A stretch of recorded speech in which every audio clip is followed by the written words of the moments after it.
Assembly, parliament ఎన్నికలతో వచ్చే 2 నెలలు దేశమంతటా పొలిటికల్ హీట్లో ఉండబోతోంది. ఈ ఎన్నికలకు సంబంధించిన షెడ్యూల్స్ ని కూడా ఎలక్షన్ కమిషన్ రిలీజ్ చేసింది. ఇక ఈ షెడ్యూల్తో టాలీవుడ్ బడా మూవీల రిలీజ్లకు ఇబ్బంది ఎదురైంది. ఏపీ, తెలంగాణలో మే 13న ఎన్నికలు జరగనున్నాయి. ఈ డేట్కి 4 రోజుల ముందు ప్రభాస్ కల్కి 2898 ఏడి రిలీజ్ ఉంది.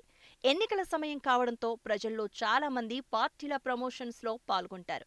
ఆడియన్స్ థియేటర్స్కి రావడం అన్నది పక్కన పెడితే కల్కి లాంటి పెద్ద సినిమాకి టికెట్ హైక్ తెచ్చుకోవడానికి కూడా అవకాశం ఉండదు.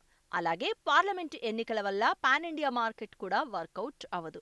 ఇలాంటి టైంలో కల్కి లాంటి భారీ బడ్జెట్ సినిమా రిలీజ్ చేస్తే నిర్మాతలు ఖచ్చితంగా నష్టాలు ఎదుర్కోవాల్సి వస్తుంది. దీంతో కల్కి సినిమా రిలీజ్ డౌట్ అన్నట్లే తెలుస్తోంది.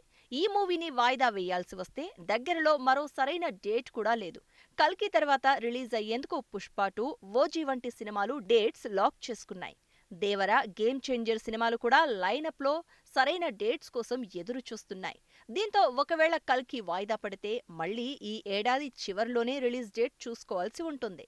అలా కాకుండా కల్కి కోసం పుష్ప 2, ఓజీ వంటి సినిమాలు వెనక్కి తగ్గి ఛాన్స్ ఇస్తే ఆ డేట్కి కల్కి రావచ్చు.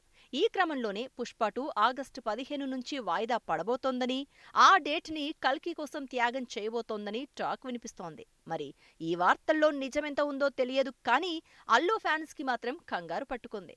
కాగా పుష్ప 1 డిసెంబర్ నెలలోనే రిలీజ్ అయి బ్లాక్ బస్టర్ని అందుకుంది. మరి పార్ట్ 2ని కూడా అలాగే విడుదల చేస్తారేమో చూడాలి.